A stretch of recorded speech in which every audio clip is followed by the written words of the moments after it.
Metaintro does not give financial advice. Information provided by Metaintro is intended to be used and must be used for informational purposes only. Always do your own research on the companies that you apply to and the opportunities that you invest in. Hey, everybody. Welcome back to the Recruiting-ish podcast. It's Tuesday, and we're here talking all things hiring in Web3. My name's Alex. I'm your crypto recruiter. I'm here with Brad from the Metaintro team. Say what's up, Brad. What's going on, everyone? Also got a special guest coming from the Web3 and digital assets hiring space.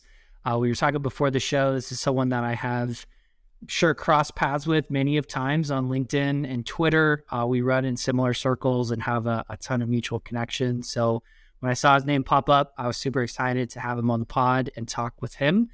His name's Remington. He's the partnerships lead at Proof of Talent. Welcome to the show, man. It's good to have you here. Yeah, man, it's finally great to connect. No better place to do it than a podcast. Super excited to dive into everything recruiting and just kind of share the wisdom I've learned along the way.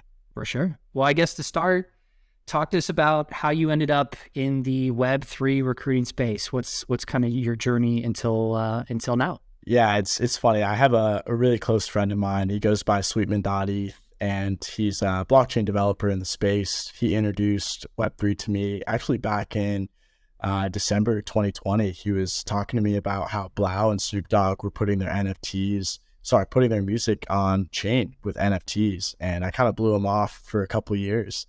And he had visited me back in November 2022 and kind of explained like the power of decentralization, blockchain ownership, and what this whole technological revolution is going to do for our world. And that's why I really went down that rabbit hole. And I've always been someone that's passionate about people, sales, business development. And that's why I joined the recruitment space. And it was with an agency called Hammond Williams. It was a global agency. And they gave me the opportunity to build out the Web3 vertical from scratch. And so very quickly, I started making a name for myself, bringing on multiple clients in the ecosystem to our agency, and started immersing myself in different events in San Diego and my local community, going to meetups in other cities. And then from there, most recently joined Proof of Talent. I've now been with the team for about a couple months. It's led by Rob Payon, also known Crypto Bobby. And so we've been around in the Web3 crypto recruiting space since 2019. So 4 years now, which has been quite some time. And I lead partnerships here. So basically primarily focused on bringing on new accounts, maintaining those relationships. We also host different events, different private dinners. We do a podcast as well, and just a lot of content creation. So yeah, it's been a hell of a ride in such a short period of time. I've made some incredible relationships and friendships, and really excited for the future of just what recruitment looks like for the Web3 space. Do you DJ the events as well? I did see that. I do DJ all Web3 I literally just events. made that up. I swear, so that's just a lucky guess. I don't know. You look like you got some DJ type. Yeah. It's a good guess. Yeah, I've been DJing in the Web3 space since July of last year. It started out with just local communities in San Diego. So I've done stuff with like Disco XYZ when they had their offsite here. I've done stuff at Art Basel for 2 communities, Crypto Tech Women, 90s Babes, and then NFTLA most recently. Miguel has his own NFT community, and I ended up DJing for that. So it's been a heck of a ride on that side too. Speaking of that, DJing. that's what I was actually going to go with. Tell us, because I feel like everybody has that.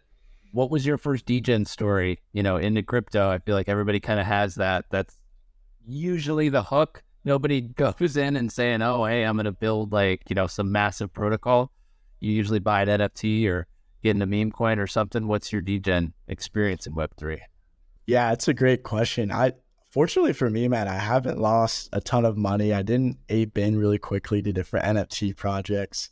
I'd probably say it's always been the community and people. And I know that's not a super degen answer, but like I've always been really drawn to just the passion and genuineness of the people in the ecosystem. And so, especially during this bear market, like that's what's kept me like super excited, just for what's ahead.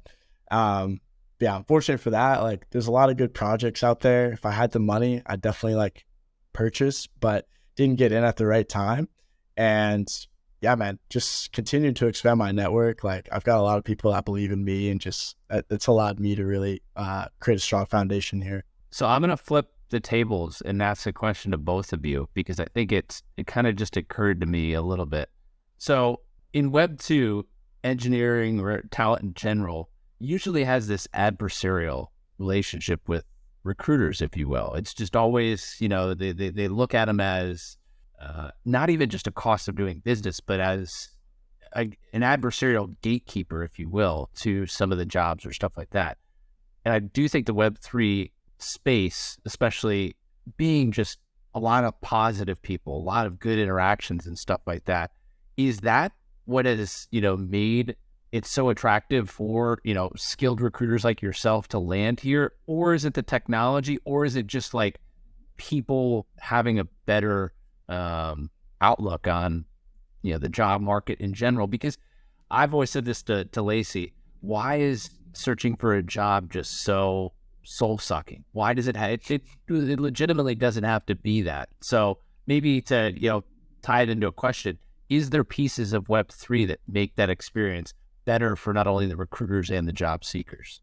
I can jump into it first. I mean, I think going back to what I said, like everyone in this ecosystem, if you're wanting to work full time, has a passion for it. And so whether that's a recruiter or that's an engineer, I think it just makes that relationship and experience so much stronger. And I think as well too, it's a very competitive market.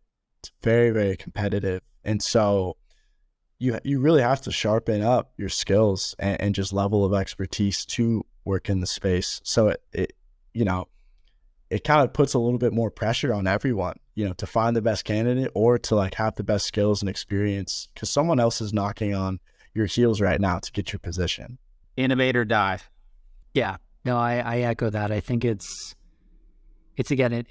kind of the, I don't know, you want to call it the startup grind, the excitement. Like it's just exciting, and like it's something where like I'm passionate about. So like before working full time in crypto or Web3, I was spending so much of my like daytime where I should have been like working on like, hey, listening to podcast or, looking at CoinMarketCap, seeing what's going on with the market.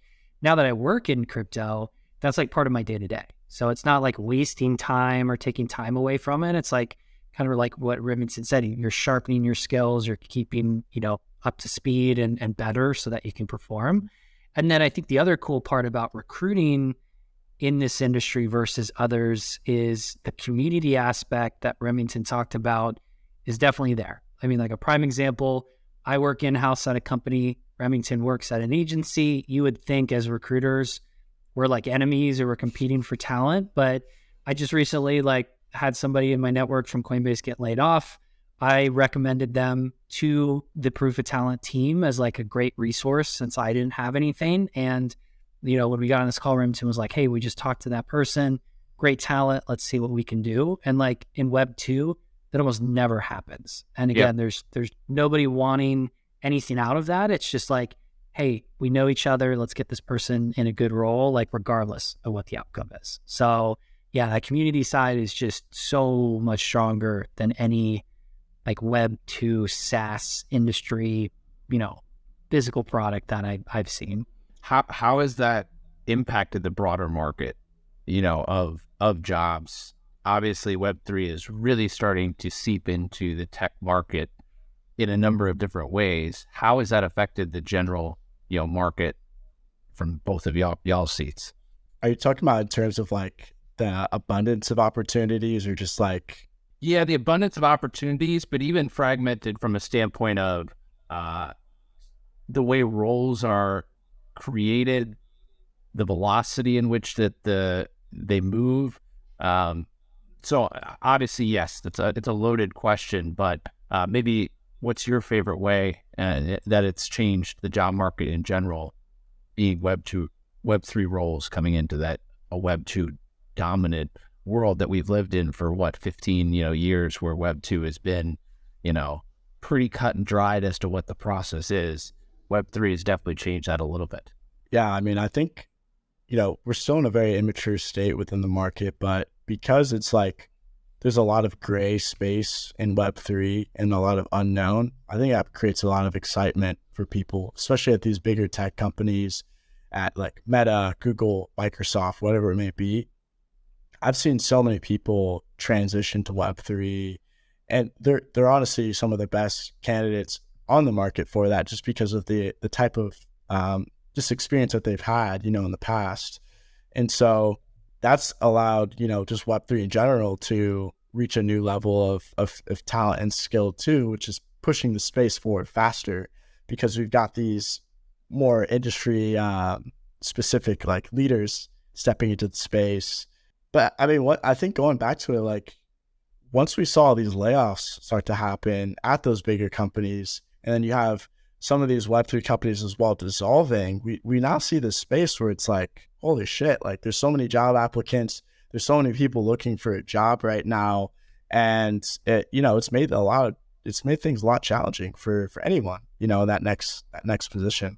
And do you think, or I guess I should ask, like, with you guys running an agency, you're working with like a broad set of clients. Are they coming to you during this time and saying like, hey, we're open, we want Web 2, or are they saying, no, we just want those ones laid off from like Coinbase or Gemini? Like, are you seeing that they're becoming open to the broad space, or are they still stuck on like, Web 3 to Web 3 versus like Web 2 or 2.5?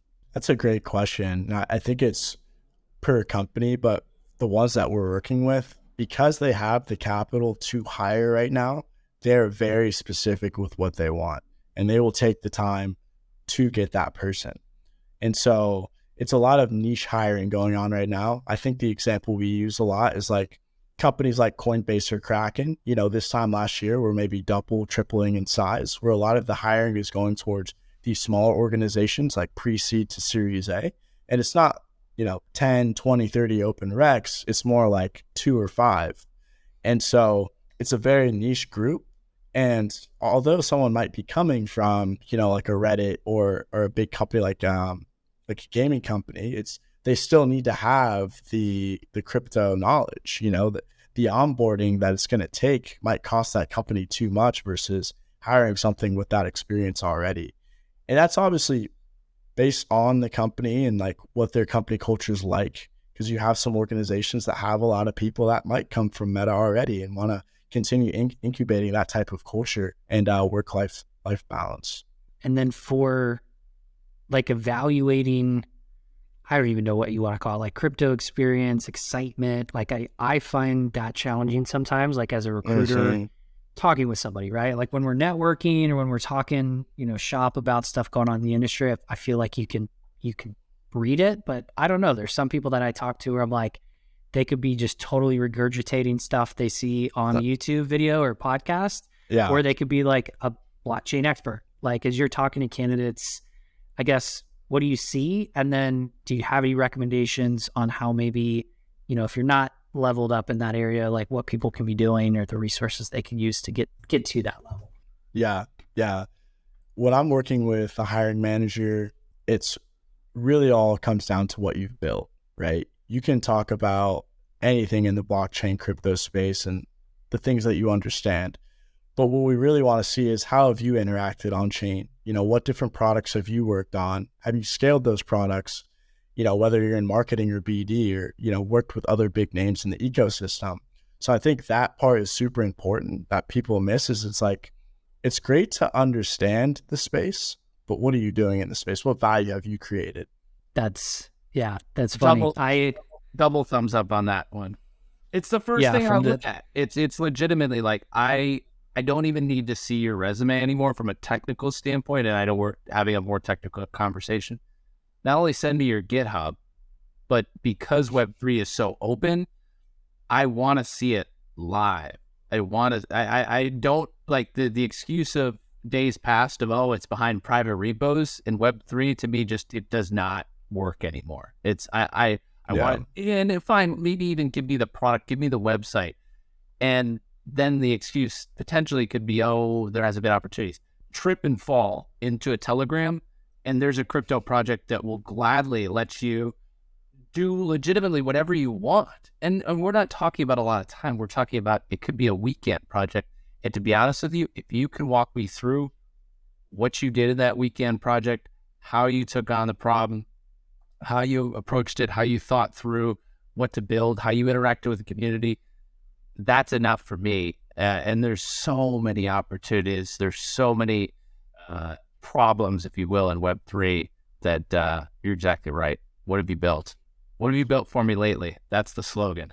There's really no excuse. Like, I know it sounds harsh, but like, there's no excuse for it at this point. Like, if you really want to work in the space that bad, you're going to do whatever it takes to do that. And especially if you're like a developer, right? Here in San Diego, we have a community called ETHSD. And so we did a partnership with Alchemy University. They had their blockchain boot camp. First time rolling it out in person. There are so many different organizations doing those type of programs that have a direct track to a full-time position. So it's like just doing your research and actually taking the time. Like, you might make mistakes. Like, I think most of us all are in Web3 because no one has it figured out, but it's the fact that you're trying. You know, that's what companies want to see. And if you can continue to do that, you'll start to see results and potentially land an opportunity. So it reminds me of the early days in the React Angular frameworks, which were very like different because we were all building, you know, apps with HTML and obviously a massive JS, and there was Backbone. I'm not going to get too deep into it, but you didn't have examples of like how these apps were being built and stuff like this. So if you leave for 2 weeks, 3 weeks and come back to a library, it's probably changed, you know, dramatically, you know, in some ways. And that's what's beautiful about Web3 is it's dirty. There's not, you know, these very defined, the only defined rails are the blockchain. That's it. Everything else is open for interpretation. And, you know, maybe the last point of it is, and that's why it's so judgment free, in my opinion. The only judgment is, are you building? What are you building right now? And it spurs so many interesting conversations. And it's my favorite part about Web3 is that it's just a ton of builders swimming around. I think as well too, like to add on, like, because it's not just all devs, right? We're starting to get to a point where we need more people in BD or people in marketing, legal compliance. So it's like, if you are BD or marketing, like social media has now become your best friend. You need to be building a personal brand that highlights your expertise and like shows that you actually can scale yourself before you can scale another business. And I've seen so many people like Charles Coe. He's a big Doodles holder. He part of ZTX now. Got to follow him on Twitter. He's awesome. Super degen. And he's the perfect example of that. You know, he's got 40K on Twitter. He's always posting. He's got a community and he's consistent. And that's what it's all about. You know, if you're, I talk to too many marketing people that are trying to get in the space, but they're not marketing. I'm like, come on. Yeah, you nailed that on the head. The personal branding thing's something that came up on the pod a couple times as far as like, show your skill set, right? Like whether that's making TikToks or just create content for this company you want to work for. And then the other piece I would say is like, it's not only build, but like use. Like the coolest thing I've seen somebody do just recently for an analyst role I was working on, specializing in DeFi, they just sent me their wallet address. And they were like, hey, here's what I'm doing. You can check out all of my activity, everything that I've done. Obviously, there's some meme coins. There's some, you know, yield they're doing. Like, it was interesting. I was like, wow, somebody is open to sharing what they do. And again, wasn't millions of dollars, but it's cool to see. And then I will say, Proof of Talent team has a very good branding when it comes to like their social media presence. I know I follow you and I think his name's Colton, who is a little bit of a degen, it seems. I don't know if he's still super degen. I don't know if he's still recruiting because, man, it looks like he's making some really good returns on some of these coins. But again, it's like you connect with people through that. So yeah, I totally agree for sure. Don't go down that rabbit hole. Don't wallet track. It's a dark hole. I know, but it's so interesting for non-tech people at least, right? Because like the thing I hear, and Remington, I'm curious too, for some of those non-tech people, that's the thing they say, right? Like, I haven't worked in Web3, I haven't created content for Web3, but I use it all the time. I'm super passionate. So that was the first time somebody was like, let me prove that to you. So I'll be careful with it for sure, but it was interesting. I think everyone that's listening needs to take note of that example for sure. Like, that's where we're headed. I mean, obviously what you guys are building at Metaintro, like more and more of what you've done and built, your credentials are going to be put on chain. Like, there's so many candidates in this ecosystem that lie about their experience. it's not going to get you anywhere. And sooner rather than later, we're going to be able to verify if it's true or not. So start now.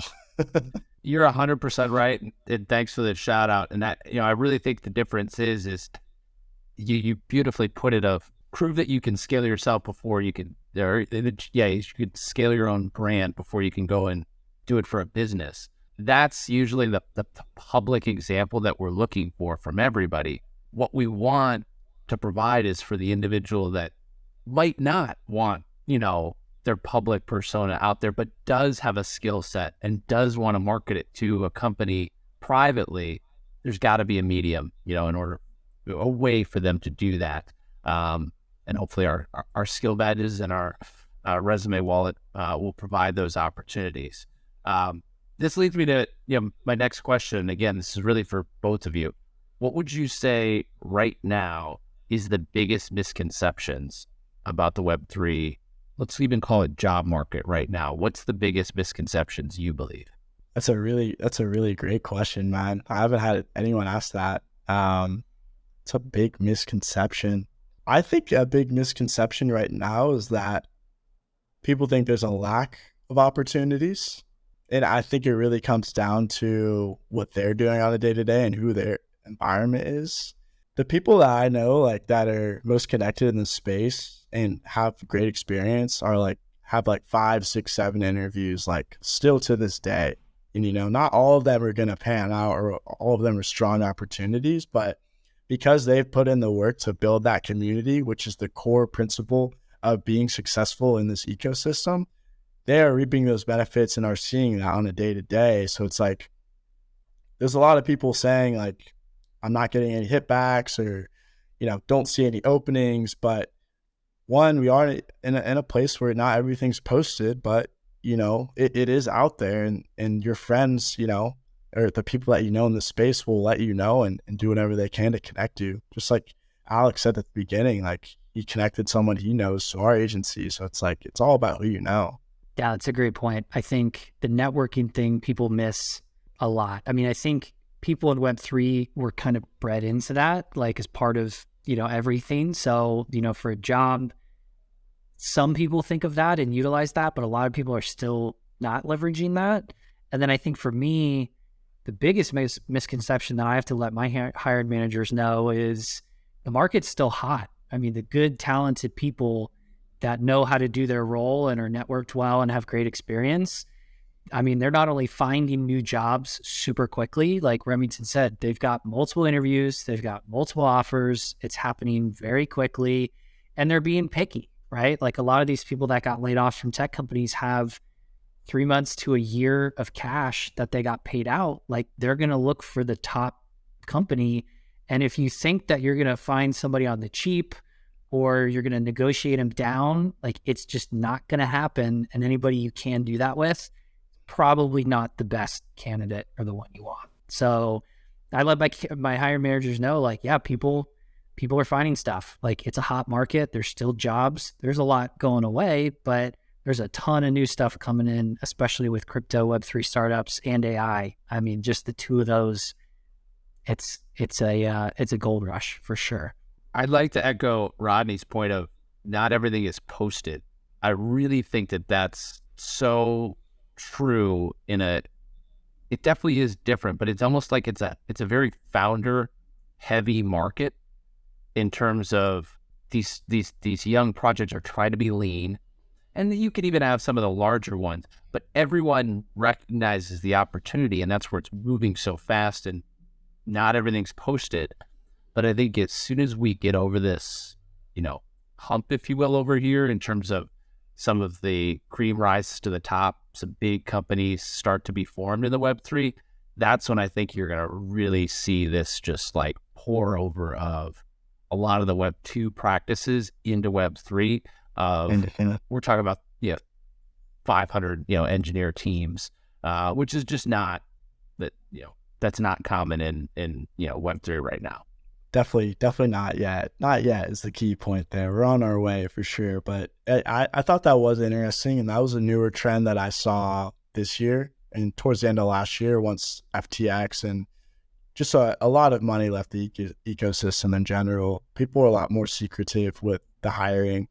Part of that is like when you do go look at a job posting on LinkedIn, I'm sure Alex, you run into this all the time. You're getting like 200 to like thousands of applicants. And if you don't have an HR team, or if you have maybe one recruiter that's going through that, like it's very overwhelming, and it's going to be hard to make a like actual decision like on a candidate if you have that much talent being flooded into your email or inbox. It's so weird. It's stressful because you feel like you're gonna miss it. Y'all in your career have looked at thousands of resumes before, and you know some of the great candidates don't have the best resumes, and so yeah, it's stressful. Some of the best candidates actually, you don't even have to send a resume; you just send their LinkedIn profile. Yep, I would have to agree. Crazy. Yeah, the LinkedIn as a resume has become a new thing, even within Web3. I think, LinkedIn's a Web2 tool, but it's become such a great way to network and such a social media like tool. Same with Twitter. I mean, I'm sure there's people that have gotten hired out of Twitter DMs almost all the time. I mean, for you guys at Proof of Talent, like how do you guys find people? Because when I was looking, similar stuff, like I found some postings through LinkedIn, but not like a formal job, hub or anything. Like if people are interested at the companies you work with, where should they go? Yeah, it's a great question. I think it's a mix, right? Primarily, I think a lot of our sourcing is done through LinkedIn. LinkedIn Recruiter, I think, is that traditional tool that really allows you to access the best talent very quickly in a specific search.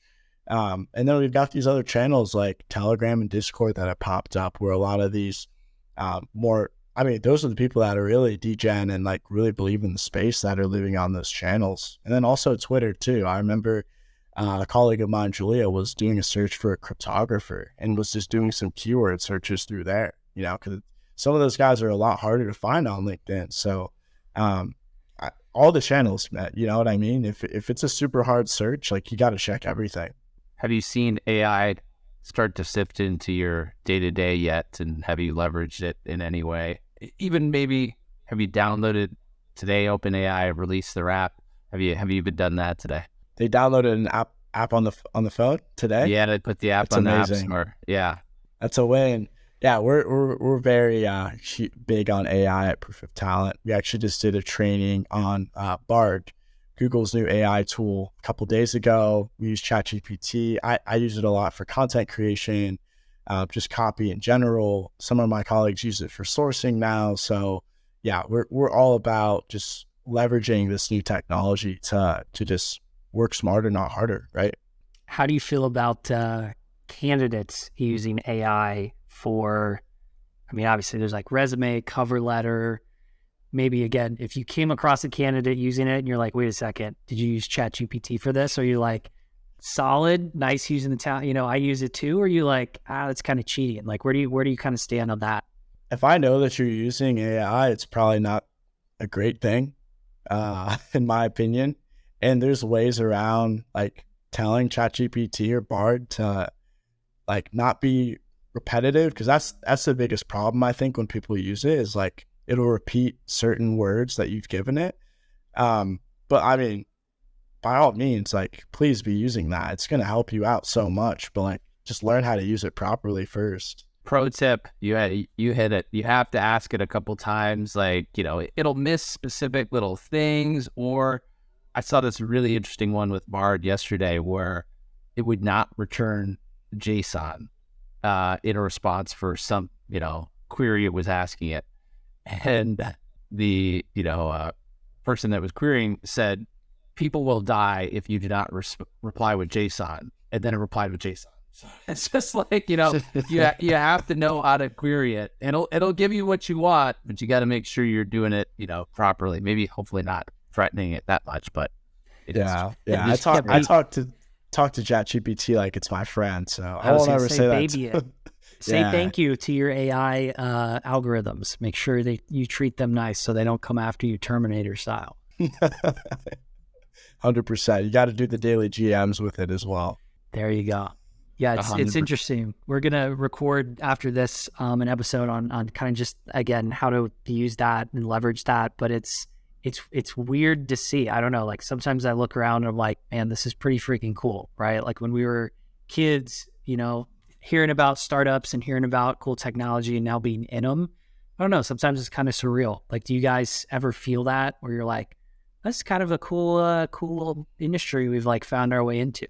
Yeah, I mean, I've always been very passionate about sci-fi and just like futuristic tech. So to kind of be like living in that moment where it's like, even in like the metaverse, right? It's not fully to its potential. But if you think about Ready Player One and maybe more utopian light, that is the universe we're going towards. And once AI and Web3 really start to work hand in hand like that, the world that's being created is something pretty special. I think you're spot on there, Rodney, as we get to even maybe, what's the 2040 or what's that movie, the old Harrison Ford one? I'm dating myself now. They recently did that, right? Ryan Gosling then recently did a remake of it. Blade Runner. Sorry, yes. Where you basically can't discern, between AI and real. I think we're getting there. And I've said this 100 times. Right now, in the meme micro cap market, there's all these AI coins. They're not doing AI. They're just capitalizing on it. But the interesting point is AI and blockchain are 100% going to be synonymous with one another. But it's the guardrails on AI that blockchain technologies can really provide. We haven't gotten there yet, but we're soon going to move into a world where I don't know whether I'm talking to AI or a human. I think blockchain technologies will really help us solve some of those, early inquiries into that. So yeah, I do feel sometimes, you asked a question, I do feel like we're developing the future. And that's why I think, I said this a couple times, that's why people were so upset with what happened with FTX, is it was just such a black eye on everything that's great that's going on. And it was so unnecessary. Or you could argue that it was necessary to flush them out now as opposed to, later on in the industry. Yeah, Remington, I'm curious, like working through last year to this year, things feel better, feel worse, people leaving more than they were, like from the candidate side, and especially you work with a lot of companies in digital assets and Web3.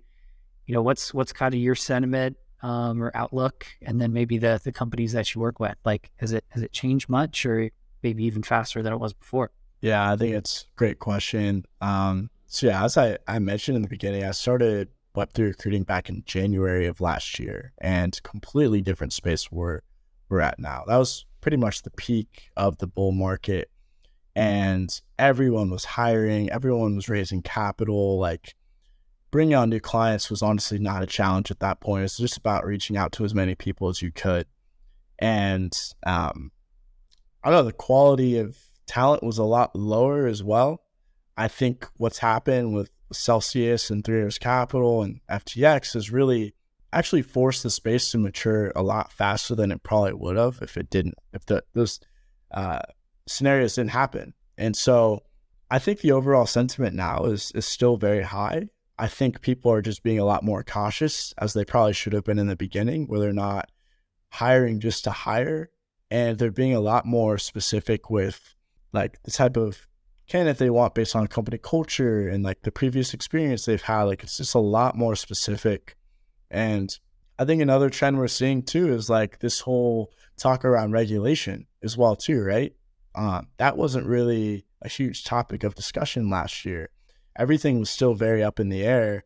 And so companies, especially if they're on more of the institutional side of things, have to be even more cautious, right? Because that could wipe them out if they make a wrong move. So I think the overall sentiment, there's a lot of excitement, especially when I'm going to these different conferences like Consensus, ETH Denver. A lot of great things happening, but people are still very cautious and adamant about the decisions that they're making and the people that they're bringing onto their teams.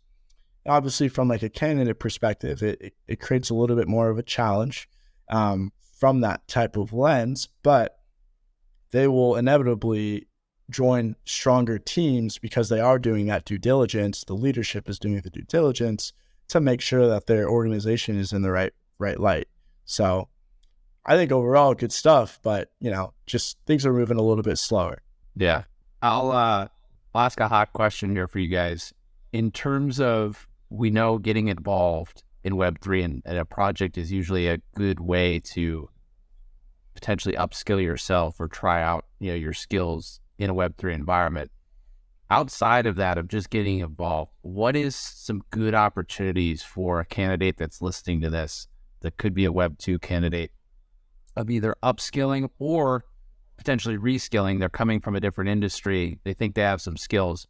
What are some of the resources you at Proof of Talent potentially look to, pass along or encourage individuals to utilize? Yeah, it's a great question. It probably varies quite a bit for non-technical to technical. I'm definitely more familiar on the non-tech side. Obviously the best source is doing it on your own, being a self-starter. I would honestly say too, like being in person at these events, like it's like you're gonna grow so much faster than everyone else if you're going to like consensus. Like the amount of heavy hitters that were there, not only in Web3 but also Web2 companies that are getting into the ecosystem, like you can't miss out on that. If you're deterred by the price or cost of the event, like you're missing the bigger picture. Like that's an investment that's going to allow you to make hundreds of 200s, if not $500,000 to $1 million, maybe more, So it's like understanding the value in the IRL experience. That's how you really become a key member of Web3. So I'll always drum that beat. Dude, that is a fantastic answer. I love the IRL. I've been over the past 3-4 months, we've done a ton of job hiring events at these ones. We've done smaller. There's smaller ones that are free, and there's still the big chains are there. And my advice to piggyback on you, go in there, ask stupid questions, because you're going to learn more.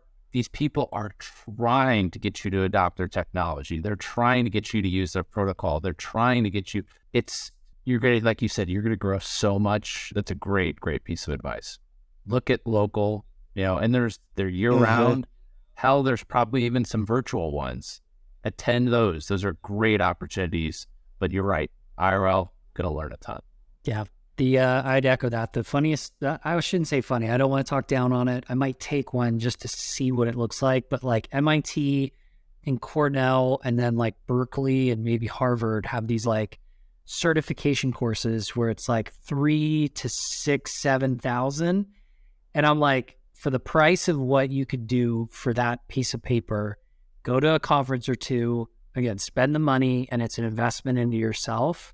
And just like Remington said, it's like, and Brad, go ask questions. Go be like, hey, what is this? Tell me about it. Oh, that's cool. Well, here's what I know. Like, where can I fit into this? Like piece that together. And I think the job market's going to start to get even more competitive with every person that gets laid off and every company that downsizes. So if you're the one person that's just edging out the person that's just throwing their resumes into a LinkedIn application and waiting, like you're going to find a job for sure. And it's going to be super quick and you're going to get the good job that you want, not just like whichever person reaches out to you first. Absolutely. I mean, even look at, you've got Base Chain coming up, from Coinbase. There's so many of these new protocols. Guess what? There's going to be no experts of those, especially if you're a talented engineer, if you're a talented individual, go learn a new protocol, a new chain. And guess what? If you start early, you're going to be the expert there. And exactly as Remington said, this could be across all different job types. This could be marketing. It could be in BD. You start understanding all the different players in a protocol or a chain, you're easily going to be the person that people that are interested in that chain look to. And then it goes back to exactly what we said earlier. You got to build that brand. Got to build the brand. Sui blockchain just launched Aptos. Those are 2 brand new L1s that are having multiple projects built on top. So if you're looking for a new chain to get to start working with or just be familiar with, like I know quite a few people that are building projects there, and it's open season over there. So I think that's a great piece of advice for sure. It's open season. And as we said earlier, inherently they are ensuring that they are creating onboarding guides, getting started guides, or making resources available to answer these questions. As we said, earlier, the IRL, As soon as they, I can't tell you how many people in my Telegram, we exchange on Telegram, if you will, at these conferences or whatnot. And, we're trying to get them hired for jobs. Well, but at the same time, they're coming back to me and going, hey, here's this thing we're launching. What do you think of this? Like, people are actively trying to get out there and get you to use their projects. That's a great opportunity to learn, in my opinion. Well, awesome. Well, Remington, we truly, again, I think we could all talk about this for hours and hours. We might have to do a part 2 episode where we connect a little bit deeper on some of this stuff. But for Proof of Talent, for the roles you're working on or teams you're working with, we'll include the links, like you said, to, LinkedIn, Twitter, as well as the Proof of Talent website. But to wrap up, I mean, is there anything, do you want to shout out a job that you're searching for, maybe a company that you're working with? Again, the last kind of minutes for you to use as your platform, however you think is best. What should we know? Yeah. And once again, want to thank you guys for having me on. This has been a very powerful conversation, super fun, very engaging. So, but yeah, man, I won't name any names, but I'll kind of like high level overview. One of the companies we're working with, one of the top data analytic companies in the space, we're looking for a data engineering manager. It's a really, really great opportunity. I believe that the base is like 275. So great opportunity. All these that I'm listing as well, feel free to reach out to me if you're interested. We've got a VP of research with one of the top media companies that's now looking to build out their research aspect of their business even deeper as well. Extremely great opportunity. Working with a company that's specifically working with like MEV. They're looking for like protocol engineer and smart contract engineers as well right now. What else we got? Honestly, there's so many roles the list coming is in. long. Yeah, which is a good thing, right? Yeah, that's a key indicator. Like things are moving, and we've got a ton of clients that we're working with, and it's continuing to expand. But I'm happy to connect with anyone that wants to learn more about these positions deeper, because the list is getting pretty long. Well, that's job security as a recruiter. So hope that continues. Our fingers are always crossed. Again, big fans of Proof of Talent, what you guys are doing. And thank you for coming on the podcast. For anybody listening, we come out with the podcast every Tuesday. We'll see you next week. Thanks, everybody. See you guys.